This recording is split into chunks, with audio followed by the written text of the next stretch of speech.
ಸರ್ಕಾರ ನಮ್ಮ ಮೇಲೆ ದಬ್ಬಾಳಿಕೆ, ಗುಂಡು ಹಾರಿಸುವುದು ಮಾಡಿದರೆ 24 ಗಂಟೆಗಳಲ್ಲಿ ಸರ್ಕಾರ ರಾಜ್ಯದಲ್ಲಿ ಇರುವುದಿಲ್ಲ.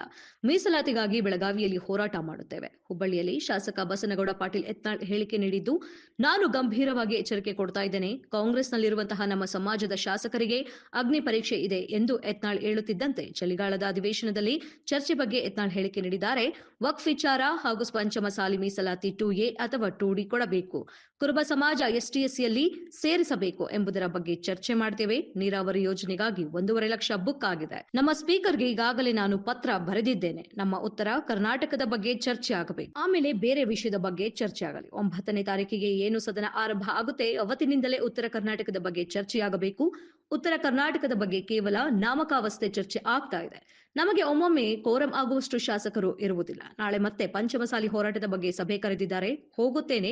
ನಾನು ವಿಧಾನಸಭೆಯಲ್ಲಿ ಧ್ವನಿ ಎತ್ತಿದಾಗ ನಮ್ಮ ಶಾಸಕರು ಬರದೆ ಹೋದರೆ ಮುಂದಿನ ಚುನಾವಣೆಯಲ್ಲಿ ಮತ ಕೇಳಕ್ಕೆ ನಮ್ಮ ಸಮಾಜದ ಮುಂದೆ ಬಂದೇ ಬರ್ತಾರೆ. ಆಗ ನಮ್ಮ ಸಮಾಜದವರು ತಕ್ಕ ಪಾಠ ಕಲಿಸ್ತಾರೆ. ನನ್ನನ್ನು ಚುನಾವಣೆಯಲ್ಲಿ ಸೋಲಿಸ್ತೀನಿ ಅನ್ನೋರು ಡೂಪ್ಲಿಕೇಟ್ ಸ್ವಾಮೀಜಿಗಳು. ಮಠಾಧೀಶರ ವಿರುದ್ಧ ಮಾಜಿ ಸಚಿವ ಬಸನಗೌಡ ಪಾಟೀಲ್ ಯತ್ನಾಳ್ ಕಿಡಿಕಾರಿದ್ದಾರೆ. ಇನ್ನು ಆ ವೇಳೆ ಯಾವ ಶಾಸಕರು ಕೂಡ ಇರುವುದಿಲ್ಲ, ನಮಗೆ ಒಮ್ಮೊಮ್ಮೆ ಕೋರಂ ಆಗುವಷ್ಟು ಶಾಸಕರು ಇರುವುದಿಲ್ಲ ಎಂಬ ಕಿಡಿಯನ್ನ ಕಾರಿದ್ದಾರೆ. ಬಿಜೆಪಿ ಪ್ರಾಥಮಿಕ ಸದಸ್ಯನೂ ಇಲ್ಲ, ಅದನ್ನೇ ಬಬ್ಬಿ ಹಾಕ್ತಾರೆ. ನನ್ನ ಮಕ್ಕಳು ಕೆಲವು ಮಂದಿ ಅದಾರ ಬಿಜೆಪಿ ಒಳಗೆ. ಯತ್ನಾಳರು ತಮ್ಮ ಮಗನ ಕರ್ಕೊಂಡು ಹೋಗಿದ್ರು, ಅವನು ಬೇರೆ ಕೆಲಸಕ್ಕೂ ಬಂದಿದ್ದ. ನಾವೇನು ಬಿಜೆಪಿ ಒಳಗೆ ಟಿಕೆಟ್ ಬೇಡಲ್ಲ, ನಮ್ಮ ಮಗ ಟಿಕೆಟ್ ಕೊಡ್ರಿ, ನಮ್ಮ ಮಗನ ರಾಜ್ಯಾಧ್ಯಕ್ಷ ಮಾಡತ್ತೀವಿ, ನಾವೇನು ರಾಜ್ಯ ಯುವ ಮೋರ್ಚಾ ಅಧ್ಯಕ್ಷ ಮಾಡತ್ತೆ ಕೇಳಿಲ್ಲ ಏನಿಲ್ಲ. ಸೈಲೆಂಟ್ ಅಂದ್ರೂ ಜಾರಕಿಹೊಳಿ ಅವರು ಏನಂದ್ರೆ ಅವರ ಏನು ವಿಜೇಂದ್ರ ಅವರ ರಾಜ್ಯಾಧ್ಯಕ್ಷರಾಗಿ ಒಪ್ಪಲ್ಲ ಅನ್ನೋ ಒಂದು ಮಾತನ್ನು ಹೇಳಿದ್ದಾರೆ. ಈಗ ನಾನು ಸೈಲೆಂಟು, ರಮೇಶ್ ಜಾರಕಿಹೊಳಿ ವೈಲೆಂಟ್. ಅವ್ರದ್ದೊಂದು ಪೀರಿಯಡ್ ಕೊಟ್ಟಿವಿ, ಅಟ್ಟು ಮುಗಿದ ಮೇಲೆ ಮತ್ತೊಬ್ಬರು ವೈಲೆಂಟ್. ಹಿಂಗೆಲ್ಲ ಹಂಚ್ಕೊಂಡಿ ನಾವು. ಪೂರ್ತಿ ತಣ್ಣಗಾಗಿ ಬರ್ಪಾಗ್ಯಾರತ್ತು ಬರೀರಿ ಯಾರು.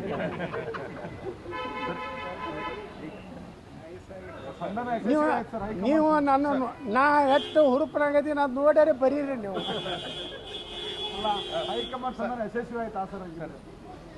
ನಮ್ಮ ಮ್ಯಾಗ ಹೈಕಮಾಂಡ್ ಯಾವಾಗಲೂ ಪ್ರೀತಿ ಐತಿ, ಭಾಳ ಮಂದಿ ಗೊತ್ತಿಲ್ಲ. ನೋಡ್ರಿ, ನಾನು ನನ್ನ ರಾಜಕೀಯ ಜೀವನ 35 ವರ್ಷದಿದೆ. ನಮ್ಮ ಸಮಕಾಲೀನರು ಅಟಲ್ ಬಿಹಾರಿ ವಾಜಪೇಯಿ, ಲಾಲ್ ಕೃಷ್ಣ ಅದ್ವಾನಿಯವರು, ಅನಂತ್ ಕುಮಾರ್ ಅವರು, ರಾಜನಾಥ್ ಸಿಂಗ್ರು, ಜಸ್ವಂತ್ ಸಿಂಗ್ ಕಾಲದಲ್ಲಿ ಇದ್ದಂಥವ್ರು ನಾವು. ಏನೋ ಕೆಟ್ಟ ಕಾಲದಲ್ಲಿ ಇದು ಏನೋ ಆಗಿರ್ಬೋದು, ಆದರೆ ಪೂರ್ತಿ ಯತ್ನಾಳ್ ಹೊರಗೆ ಹಾಕ್ತೀನಿ, ಯತ್ನಾಳ್ ಮುಗಿಸ್ಬಿಡ್ತೀನಿ ಅಂತ ಯಾವ ಮೂರ್ಖ ನನ್ನ ಮಕ್ಕಳು ತೊಗೊಂಡಿದ್ದು ತಪ್ಪು. ಶಿಸ್ತು ಕ್ರಮ ಏನು ಇಲ್ಲ ಸದ್ಯಕ್ಕೆ. ಮತ್ತಿಟ್ಟು ನಕ್ಕೋತ್ ಹೇಳಕತ್ತೇನ ಸುಸ್ತಂದ್ರೆ ಒಳ್ಳೆ ಕೆಲಸ ಮಾಡತ್ತೆ ಹೇಳ್ಯಾರ, ಮುಂದೆ ಒಂದು ದಿವಸ ಒಳ್ಳೆ ಭವಿಷ್ಯ ಐತೆ ಅಂತ ಹೇಳ್ಯಾರ. 3 ಟೀಮ್ ಮಾಡಲಾಗಿದೆ ಸರ್, ವಕ್ಫ್ ಸಂಪುಟ. ಯಾವ ಟೀಮ್ ಒಳಗೆ ತಾವಿಲ್ಲ, ಪ್ರತ್ಯೇಕ ಹೋರಾಟ ಸರ್. ಹಂಗಿದ್ರೆ ನೋಡ್ರಿ, ಈ ಹೋರಾಟ ಪ್ರಾರಂಭ ಮಾಡಿದವ್ರೆ ನಾವೇ. ಮೊದಲೇ ಮಾಡಬೇಕಾಗಿತ್ತು. ನಾವು ಮುಂಜಾನೆ ಪ್ರೆಸ್ ಮೀಟ್ ಮಾಡಿದ್ವಿ. ನಾವು ಮೊದಲ ಹಂತದ ಪ್ರವಾಸವನ್ನು ಘೋಷಣೆ ಮಾಡಿದ್ವಿ. 12 ಗಂಟೆಗೆ ಅವ್ರು ಘೋಷಣೆ ಮಾಡೋದು. ಮೊದಲು ಹಂಗಾದ್ರೆ ಯಾರು ನಾವು 2,500 ಪುಟದ ಒಂದು ಮಾಹಿತಿ ಕೊಟ್ಟಿದ್ದೀವಿ. ನಾ ಹೇಳಿಲ್ಲ, ಬಂದು ಮೊದಲು ಅದನ್ನೇ ಹೇಳಿದೆ. ನಮ್ಮ ಜಾಯಿಂಟ್ ಪಾರ್ಲಿಮೆಂಟ್ ಕಮಿಟಿ IAS ಅಧಿಕಾರಿಗಳು ಭಾಳ ಮೆಚ್ಚುಗೆ ವ್ಯಕ್ತಪಡಿಸಿ ಇಷ್ಟು ಮಾಹಿತಿ, ಇಷ್ಟು ಕರಾಳ ಇದು ಅನ್ನೋಂಥದ್ದು ನಾವು ಕೊಟ್ಟ. ಬಹುಶಃ ಯಾವ ರಾಜ್ಯದಾಗೂ ಇದು ಹೋರಾಟ ಆಗಿಲ್ಲ. ಇದು ಫಸ್ಟ್, ಇಂಡಿಯಾದಾಗೆ ಫಸ್ಟ್ ನಮ್ಮ ಹೋರಾಟ ವಕಫ್. ನಿಮ್ಮ ಹೋರಾಟವನ್ನು ಅವ್ರು ಫಾಲೋ ಮಾಡ್ತಾ ಇದ್ದಾರೆ. ಈಗ ನಿಮ್ಮ ಇನ್ನೊಂದು ಟೀಮ್ ಅದು ನೀವು ಬರೀರಿ, ನಾ ಹೇಳೋದಲ್ಲ ಸರ್. ಈಗ ನಾಳೆ ಅಧಿವೇಶನದಾಗ ಯಾವುದರ ಬಗ್ಗೆ ಚರ್ಚೆ ಜಾಸ್ತಿ ಮಾಡಿ? ನಾಳೆ ಅಧಿವೇಶನದಾಗ ವಕಫ್ ಚರ್ಚೆ ಮಾಡ್ತೀವಿ. ನಂತರ ನಮ್ಮ ಮೀಸಲಾತಿ ಏನು ಪಂಚಮಸಾಲಿ ಉಳಿದ ಎಲ್ಲರಿಗೂ 2A ಅಥವಾ 2D ಕೊಡಬೇಕನ್ನೋಂಥದ್ದು. ಅದ್ರ ಜೊತೆಗೆ ಕುರುಬ ಸಮಾಜಕ್ಕೆ STL ಸೇರಿಸ್ಬೇಕನ್ನೋಂಥ ಚರ್ಚೆ ಮಾಡ್ತೀವಿ. ಅಲ್ಲಿಂದ ಕೃಷ್ಣಾ ಮೇಲ್ದಂಡೆ ಯೋಜನೆ ಏನಿವತ್ತು ಸುಮಾರು 1.5 ಲಕ್ಷ ಕೋಟಿ ರೂಪಾಯಿ ಬೇಕಾಗಿದೆ. ನಾನು ಮೊದಲು ನಮ್ಮ ಸ್ಪೀಕರಿಗೆ ಪತ್ರ ಬರೆದಿದ್ದೇನೆ. ಮೊದಲ ದಿವಸನೇ ಉತ್ತರ ಕರ್ನಾಟಕದ ಬಗ್ಗೆ ಚರ್ಚೆ ಆಗಬೇಕು. ಪ್ರತಿ ಸಲ ವ್ಯವಸ್ಥಿತವಾಗಿ ವಿಧಾನಮಂಡಲದಲ್ಲಿ ಉತ್ತರ ಕರ್ನಾಟಕವನ್ನು ಕೊನೆಗಿಡ್ತಾರೆ. ಕೊನೆಗೆ ಗುರುವಾರ ಅಥವಾ ಶುಕ್ರವಾರ ಇಡೋದ್ರಿಂದ ಯಾವ ಶಾಸಕರು ಇರುವುದಿಲ್ಲ. ನಮಗೊಮ್ಮೊಮ್ಮೆ ಕೋರಂ ಆಗುವಷ್ಟು ಶಾಸಕರು ಇರುವುದಿಲ್ಲ. ಆದ್ದರಿಂದ ಉತ್ತರ ಕರ್ನಾಟಕದ ಬಗ್ಗೆ ಕೇವಲ ಒಂದು ರೀತಿ ನಾಮಕೆ ವಾಸ್ತೆ ಚರ್ಚೆ ಆಗ್ತಾಯಿದೆ. ಅದಕ್ಕೆ ನಾನು ಸ್ಪೀಕರ್ ಅವ್ರಿಗೆ ಪತ್ರ ಬರೆದಿದ್ದೇನೆ. 9ನೇ ತಾರೀಕಿಗೆ ಏನು ಸದನ ಪ್ರಾರಂಭ ಆಗ್ತದೆ ಅವತ್ತಿನಿಂದ ಉತ್ತರ ಕರ್ನಾಟಕದ ಚರ್ಚೆ ಮೊದಲಾಗಬೇಕು. ಅಲ್ಲಿಂದ ಬೇರೆ ಬೇರೆ ಚರ್ಚೆ ತಗೋರುತ್ತೆ. 10ನೇ ತಾರೀಕಿನ ಹೋರಾಟ ಸಕ್ರ ಹೋರಾಟ ಹಾಂ ಮಾಡ್ತೀವಿ, ಹೋರಾಟ ಮಾಡ್ತೀವಿ. ನಮ್ಮ ಗುರುಗಳು ಈಗಾಗಲೇ ನಮಗೆಲ್ಲ ಕರೆ ಕೊಟ್ಟಾರೆ. ನಾಳೆ ಮತ್ತೆ ನಾವು ಬೆಳಗಾವಿಯಲ್ಲಿ ಸಭೆ ಸೇರ್ತಾ ಇದ್ವಿ ಮಧ್ಯಾಹ್ನ 3 ಗಂಟೆಗೆ. ಈ ಹೋರಾಟ ಯಾವ ರೀತಿ ಇರಬೇಕು, ಸರ್ಕಾರ ಏನೋ ನಮ್ಮ ಮೇಲೆ ದಬ್ಬಾಳಿಕೆ ಮಾಡೋದು ಅಥವಾ ಗುಂಡು ಹಾರಿಸೋದು ಮಾಡಿದ್ರೆ 24 ತಾಸಿನಲ್ಲಿ ಈ ಸರ್ಕಾರ ಈ ರಾಜ್ಯದಲ್ಲಿ ಇರೋದಿಲ್ಲ. ನಾನು ಗಂಭೀರ ಎಚ್ಚರಿಕೆ ಕೊಡ್ತೇನೆ.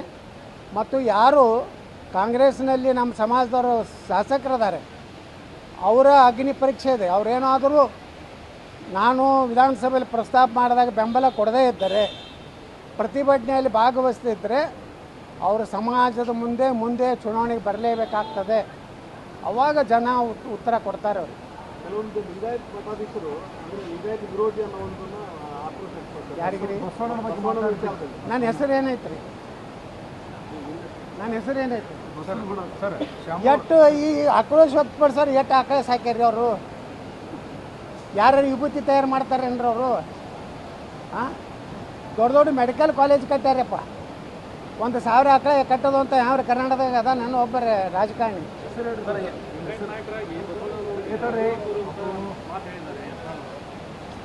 ಅವ್ರಿಗೇನು ಗುರ್ತೈತಿ? ಬಿಜಾಪುರ ಬಾಗಲಕೋಟೆ ಜನರಿಗೆ ಗುರ್ತೈತಿ. ಏನು ಹೇಳ್ಯಾರ ಇವ್ರು? ಏನು ಹೇಳ್ಯಾರ? ನಮ್ಮ ಸರ್ವಜ್ಞ ಏನು ಹೇಳ್ಯಾರ ಹೇಳ್ರಿ? ಅದನ್ನು ಸರ್ವಜ್ಞ ಹೇಳ್ತಾರೆ ಒಂದು ಕಡೆ. ಸರ್ವಜ್ಞನವರು ಒಪ್ತಾರಿಲ್ಲ ಅವರು. ಹಾಂ,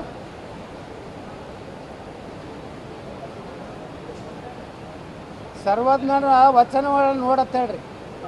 ಪೇಜ್ ನಂಬರ್ 167. ಅದರಾಗ 991 ನಂದಿಯ ಹೆಸರಿನವ ನೊಂದು ರಾಜ್ಯವನ್ನಾಳಿ ಬಂಧನಪಟ್ಟು ಭಯಪಟ್ಟು ನೀರಿನೋಳು ಸಂದು ಹೋದಾನು ಸರ್ವಜ್ಞ ಅಂತೇಳ. ನಂದಿಯ ಹೆಸರಿನ ಅಂದ್ರೆ ಯಾರು? ನಂದಿ ಅಂದರೆ ಬಸವಣ್ಣ. ನೊಂದು ರಾಜ್ಯವನ್ನಾಳಿ ಪ್ರಧಾನಮಂತ್ರಿ ಇದ್ದಿದ್ದು ಕರೆ ಬಸವಣ್ಣ. ಅಲ್ಲಿಂದ ಬಂಧನಪಟ್ಟು ಭಯಪಟ್ಟು ನೀರಿನೋಳು ಸಂದು ಹೋದಾನು ಸರ್ವಜ್ಞ ಹೇಳ್ಯಾನ. ಇದನ್ನು ಬಸವಣ್ಣವರ ವಿಚಾರಕ್ಕೆ ತಕ್ಕಂತೆ ಸಾಕಷ್ಟು ಚರ್ಚೆ ಆಗಲಿ. ಇದು ನಾನು ಬರೀ ಕ್ಷಮೆ ಬಿಡೋದ್ರಿಂದ ಏನೂ ಆಗೋದಿಲ್ಲ. ಯಾರೇ ನಾಲಿಗೆ ಕತ್ತರಿಸ್ತೀನಿ, ಬಾಯಿಗೆ ಬಿಟ್ಟು ಹಾಕ್ತೀನಿ ಅಂದ್ರೆ ಅವ್ರಿಗೇನಾರೇ ಮಾನ ಮರ್ಯಾದೆ ಬಸವಣ್ಣನ ಏನಾದರೂ ಅನ್ಯಾಯಗಳಿದ್ದರೆ ಅವ್ರು ಯಾರೂ ಬಸವಣ್ಣನ ಅನ್ಯಾಯಗಳೇ ಅಲ್ಲ. ಬಸವಣ್ಣ ಅಯ್ಯ ಎಂದರೆ ಸ್ವರ್ಗ, ಎಲ್ವೋ ಅಂದರೆ ನರಕ ಅಂತ ಹೇಳಿದಂಥ ಬಸವಣ್ಣನ ವಚನ ಹೇಳೋರು ನಾಲಿಗೆ ಕತ್ತರಿಸ್ತೀನಿ, ಬಾಯಿ ಬಂದ್ ಮಾಡ್ತೀನಿ, ಹೊರಗಡೆ ಬರಲಿ, ಅವ ಇಲೆಕ್ಷನ್ದಾಗ ಸೋಲಿಸ್ತೀನಿ ಅನ್ನೋರೆಲ್ಲ ಡೂಪ್ಲಿಕೇಟ್ ಸ್ವಾಮಿಗಳು, ಡೂಪ್ಲಿಕೇಟ್ ಬಸವಣ್ಣನ ಅಭಿಮಾನಿಗಳು. ಶಾಮೂರು ಭಾಳ ಚೆನ್ನಾಗಿ ಮಾತಾಡ್ತಾರೆ. ಹಾಂ, ಶಿವಶಂಕರಪ್ಪ ಸರ್ ಮಾತಾಡ್ತಾರೋ ಏನು ಕೆಲಸ ಐತೆ? ಒಂದರೆ ಬಸವಭವನ ಎಲ್ಲರೂ ಕಟ್ಟಾರೇನ್ರು? ದಾವಣಗೆರೆ ಬಸವಭವನ ಕಟ್ಟಾರೆ. ಬಸವೇಶ್ವರ ಹೆಸರು ಎಲ್ಲರೂ ಇಟ್ಟಾರೆ. ಮೆಡಿಕಲ್ ಕಾಲೇಜ್ಗೆ ಇಡಬೇಕಾಗಿತ್ತು ಬಸವೇಶ್ವರ ಹತ್ರ. ಎಲ್ಲ ತಮ್ಮ ಹೆಸರು ಇಟ್ಕೊಂಡು